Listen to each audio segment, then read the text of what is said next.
Hey guys, welcome back to another Flesh and Blood video. This video is proudly brought to you by the House of Cards, the official sponsor of my stream. Be sure to check out the link in the description below for all of your Flesh and Blood needs. Kayo had an absolutely phenomenal showing at PTLA, putting 4 copies in the top 8. But I've been told by a lot of Kayo players that Kayo really struggles into Warrior. I assume that's because Kassai is able to block with 2 cards and Dynamo every turn, and then swing back with 8 to 9, which just over the course of a long game gives you just enough points to be able to squeak out a win most games. Now, Kayo doesn't get a lot of 1 and 2 points here or there. Kayo has some pretty high ceiling turns with cards like Cast Bones and Bloodrush Bellows, which enable you to be able to throw 20 to 30 points in one single turn. Thanks for stopping by, guys. I hope you enjoy the match. So we're playing against Kassai, and my opponent picked to go first. Balance of Justice, Bracers, Grains, and Dynamo. That all makes sense. I'm going to do my best to keep the Bloodrush Bellow in my hand here. I'd like to be able to Arsenal it if I can next turn, but we'll see what happens. Let's just block with the Pack Hunt here. I think that's a fine block. If there's a Blade Runner incoming, then we'll block. We'll just block 6 on the next one here. Block the Command and Conquer and the Reincarnate here. Overall, seems like a pretty good turn for us. We're not letting them set up. They gave us 1 card out of their deck, and we're giving them 3 out of ours, which could be relevant in the long-standing order of things, but I don't know how super relevant that's going to be. So let's pitch. Tell you what, let's pitch Beatdown and Bloodrush Bellows. And then, excuse me. I'm going to pitch Beatdown and Bloodrush Bellows. We're going to discard the Agile Windup for an Agility and a Might, and then we're going to Arsenal the Bloodrush. We're setting up a second cycle Bloodrush this way with a Savage Beatdown, and we're also setting up an Agility and a Might for the following turn, which I think will give us a lot of value going into the next turn here. Barring that we don't have any like weird hands that don't really work together or do anything that we want. Shift the Tide of Battle. It's a really good card. I'm actually a pretty big fan of that card. The card's like growing on me more and more. The more I like watch Warriors play and play with Warrior decks, I'm enjoying it more. So we're just going to go ahead and Arsenal the Bloodrush Bellow, and we're going to try to set up an aggressive turn here. I mean, this feels like a pretty good turn. Slice and Dice, okay. So play the Slice and Dice. And this is going to be for 3. I'm going to say no blocks here. Run through. And so the next one's going to be for 5, 6, 7. I wonder if they're going to activate Grains here. I'm always curious to know if people like want to activate Grains or not. Yep. So for 7, I mean, we're just gonna take 7. I don't really have a reason to block here. We have a really good hand. We're setting up for an aggressive start. Like, we're just gonna take some damage here and just try to crawl back into the game with a good offensive turn here. Play Bloodrush Bellow. We discard the Swing Big, which is not what we want to see, but that's okay. So I can play Assault and Battery, discard Reincarnate, pitch the Agile Windup. We'll have 2 floating. Is there a way to get all 3 chain links here? I mean, I think we'd have to go Pulping into Claw into something else. Be the best way to go about getting that, and the Agility token ensures that we can use this effect. So let's just go ahead and do this. I think this will be okay. Like, they may or may not have a defense reaction in their arsenal. I'm not sure, but we get to 100% get the value out of this that we want. And we get to go Claw into Assault and Battery. So this is an 8, and 5 is 13, and 9 is 22. 22-point turn to start the game here. Not bad. Plus, we need to be taking cards out of our opponent's hand and forcing them to block with Dynamos, but not be able to continue to use Dynamos over the course of the game.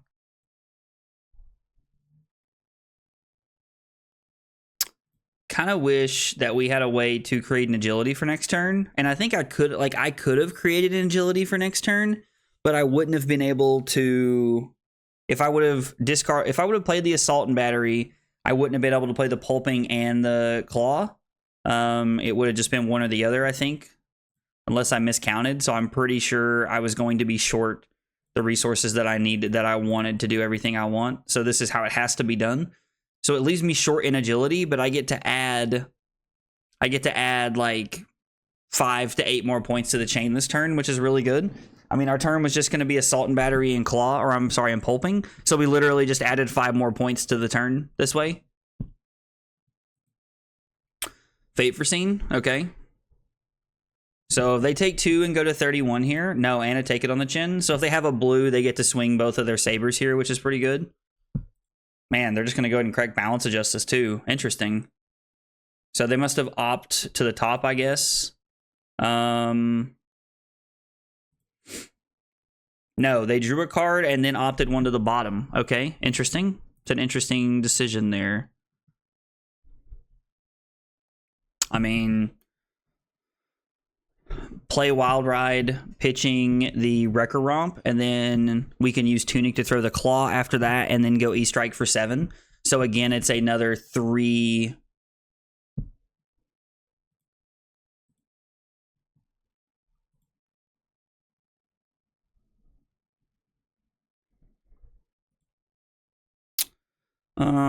I could give Flesh Bag here and then give the Scabskin Leathers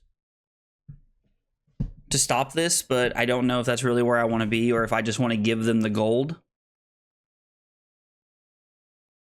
Like, my hand's pretty good. My hand's pretty aggressive. I mean, it's 7, 10, 17 off of 4 cards.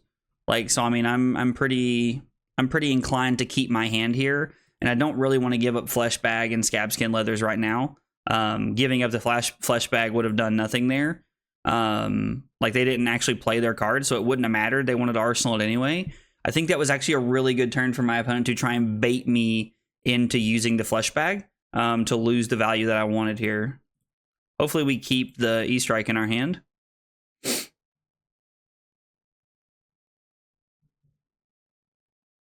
Or if we do lose the E-Strike, hopefully we find something else that we can end the turn with.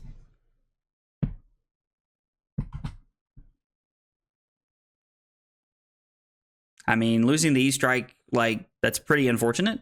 So let's see. What are we looking at from here? We can pitch the Beast Within to throw Claw, and then we can arsenal the Wild Ride and try to set up another triple attack turn next hand. So we push through 3 points there, and I could play... I mean, I could just go Claw into Wild Ride and, like, try to do that. I mean, I guess that's also, like, a fine play. Like, we have the tempo now to be able to do it. Like, we kept the hand. We might as well just play the 3 attacks. It just feels bad to end your turn on a Wild Ride. Like, that is a real feels bad, like, kind of play. Our opponent does want to keep their hand, so I think we might just go ahead and force them to make that decision if they want to keep their hand or if they're going to give me some more value here. We discard a Wrecker Romp, okay? Like, not really, like, any hurt feelings over losing a Wrecker Romp. Like, don't get me wrong, blues are good, but...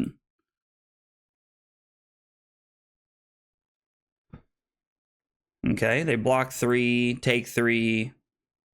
Nope. They block 5, take 1, go to 26, and now they have a Vigor and Agility for next turn. I actually really like this hand. Like, I think this hand is solid. So we have a couple of options here. We can decide to stuff the Kassai here, and they already have a gold, so, like... We can stuff the Kassai ability here if we want.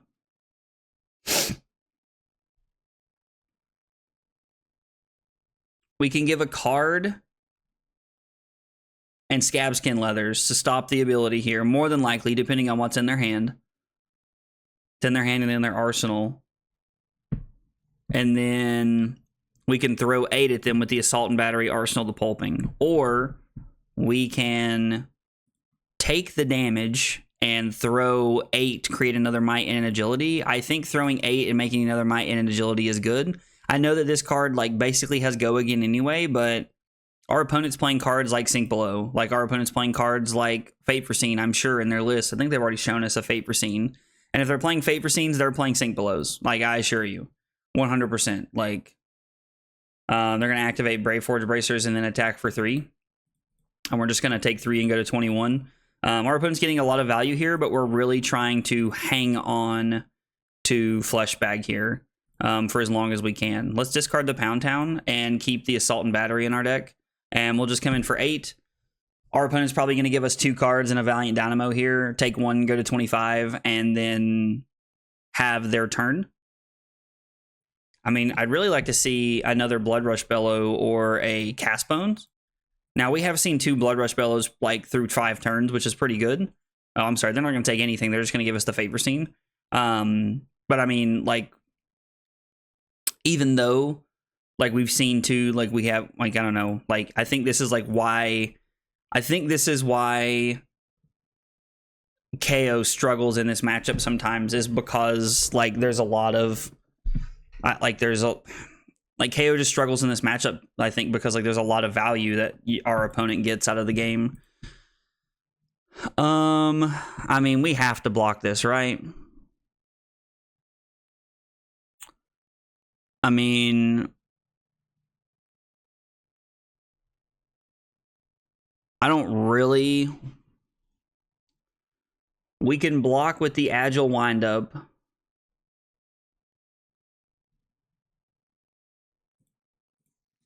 If we block like this...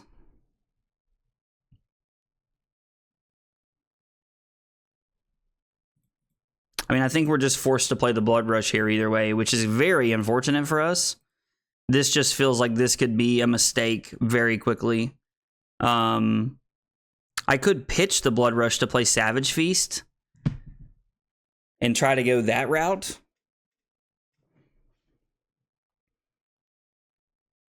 I can't play the Pulping without pitching the Bloodrush. There's no guarantee I keep it.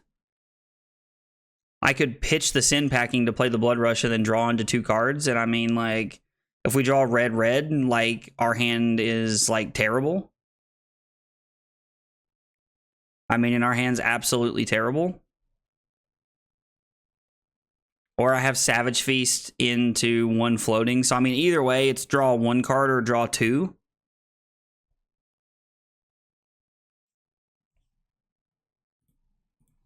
I think we're just going to go for it here. And immediately cry myself to sleep. So, I get to go Mandible Claw for 7. And then play Cast Bones. Yep. That is a real feels bad. Our opponent can't block with Dynamos here. They weren't able to clear it last turn, which was kind of nice.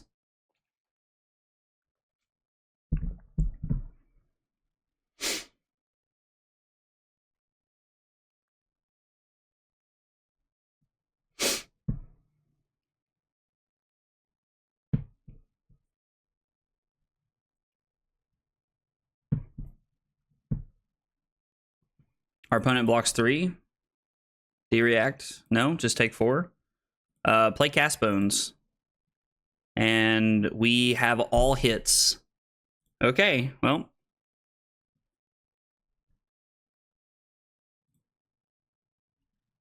I was like, I assume that they did not mean to just pass to me. Now, we did draw different cards, which is unfortunate. But, I mean, I think it's fine. We can pitch the Agile Windup to play the Savage Feast. Hopefully we discard the Beast Within, which then lets us claw into the Pulping, into potentially something else. We could go 4 wide here. Yeah, there's no on-hit effects here. I'm just like, this is just damage, so we're just going to take the 2. I imagine they'll activate Grains here. And then they'll pitch another card to activate Bracers and attack. Yep. And then this will be for 6, and we're going to go to 13 to, like, try and have an insanely explosive turn here. And I do mean insanely explosive. Like, we are going to try and go, like, crazy aggressive here. So this is going to be for 13 go again, which is insanely good. We did not discard the Beast Within, but we do have another opportunity to discard the Beast Within here after we claw. So we're going to go claw into the Pulping, and we have a good chance at doing that. We're going to go claw into Pulping because they've been sitting on this for a minute, and if this is a D-React, they can stuff our Pulping. It's a lot of equipment they gave us right there, and they take 2. 3 go again, because we discarded a card off the Savage Feast. And, okay. I mean, so if they don't have card and D-React here, we get to throw Assault and Battery at them.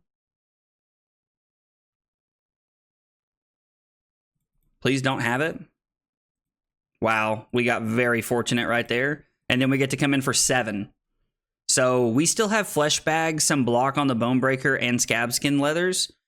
And they've given up a lot of their equipment here, and we're now up 2 points with all the tempo. Why did they not?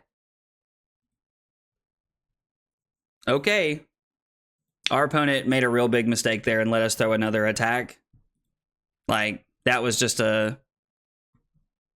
That was a very clear mistake right there from our opponent. Like, they 100% should have played that differently. So they're going to activate Kassai and then just attack. What do we want to do here? Like, if I give the Pound Town, I can attack with this. I can discard this to start the turn and then attack with this. Actually, I can discard this. I can attack with the Claw and then use Tunic to do this. So I actually get to stop their... Let's refresh here. Oh, no, don't tell me Talishar Crash, please. Okay. Yeah, we get to block here, which is what I want. And then we actually get to go Claw for 4 into hopefully Bear Fangs for 8. And, I mean, our opponent's still up 2 points in this game because of how they blocked last turn. But, I mean, I think that's okay. Like, I think we have a lot of the tempo right now, and we still have Flesh Bag. So, like, I think there's a lot of value in, like, Flesh Bag for us here. We are going to discard this to get the value we want. And our opponent takes 1, I assume. We're going to use Tunic, and we're going to come in with Bear Fangs.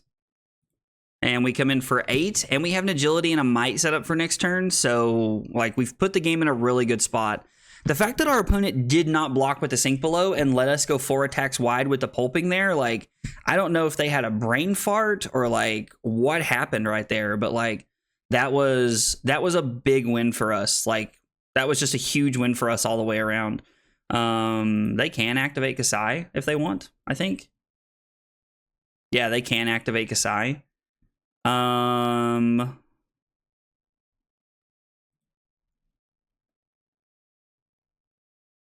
It's +3. So what is this going to be for 5? And this is on hit. I mean, I can give Command and Conquer.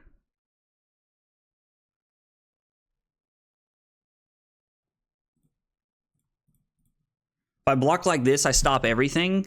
I'm really questioning if giving up Tunic is correct here, though. And then this is 8 go again, take a card. No, actually, can I do that? Do I have to keep my hand here to make this worth it?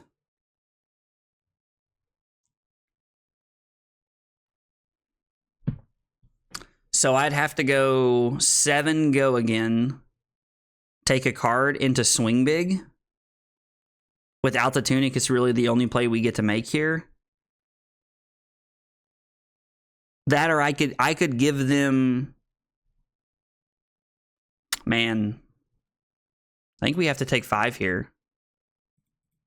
I mean, I guess I could, like, give them Command and Conquer and Pack Hunt here and just throw 9 at them. Could be a play I could make and, like, stop the stop the 1 copper they're going to make, and stop the Kassai activation. And I stop them from making a Vigor. I mean, it's probably correct to block there now that like I'm looking at it more in depth. I just want to be able to like really throw pressure here. Yep, so this is 7 go again because of the agility token. It just feels so bad to not use the agility token. Like, I don't know, like maybe that's like something that like if I'm going to consider playing like KO, you know, for ProQuest season, maybe something I have to like really like work my brain out of thinking that sometimes it's better to waste the agility token and just get better value on the turn cycle. That's tough. I don't know, that's a tough call. If you guys are watching this video, let me know in the comments down below if you think that was incorrect to take 5 right there.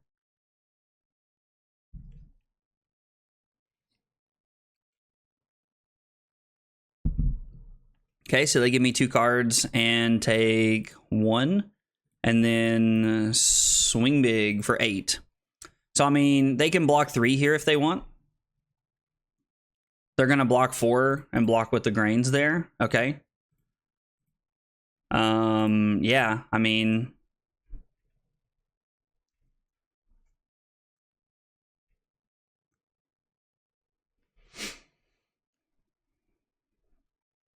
really depends on what they do here. Like, throwing the saber at us makes sense. It's just kind of free.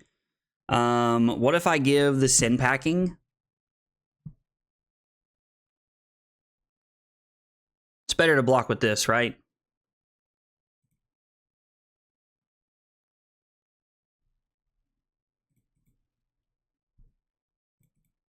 They're just going to pass an arsenal. So let's lead on... let's lead on the Pulping and see if they have another D-React in their arsenal. Like, there's a good chance they do, but it would be nice if they didn't here. I don't think I'm supposed to roll beforehand. Wow, they just take the damage again? So I guess they didn't have it? And we're just going to push 3 more here? And then I think here, we're just going to give Fleshbag no matter what. Like, I don't think that there's a world where we're not going to give Fleshbag here. Like, this just feels like give Fleshbag.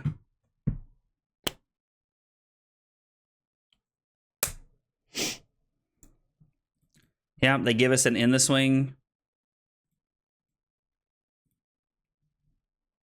Jesus. All right, well, this hand kind of like loses a lot of tempo here. This hand is not great for us. They pitch 2 reds to draw a card. I mean, I'm pretty enticed to just give the Fleshbag here. Go 6, go again. And then, like, putting one of the cast bones on the bottom, play the cast bones, and then arsenal the Pulping. Like, they get to throw 1 for free here, which is fine. They're going to crack the other gold, okay? Interesting. Like, I understand you probably don't want to keep that in your hand, but, like, I don't really know what you're drawing to here.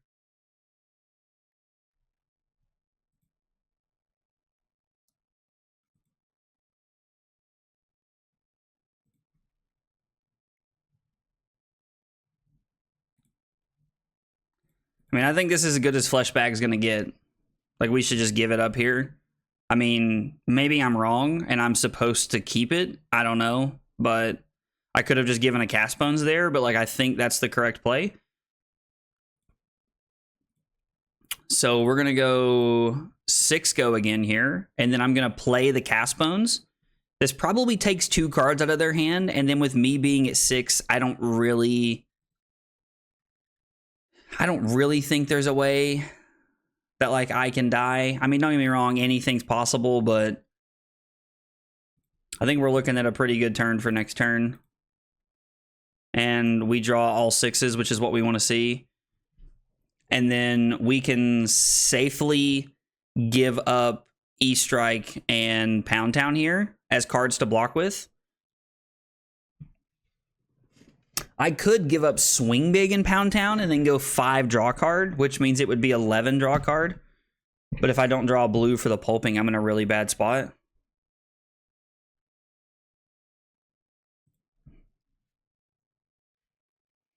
So I think the first thing we can do for sure here is give up the E-Strike. Like, I don't think there's a world where we can die.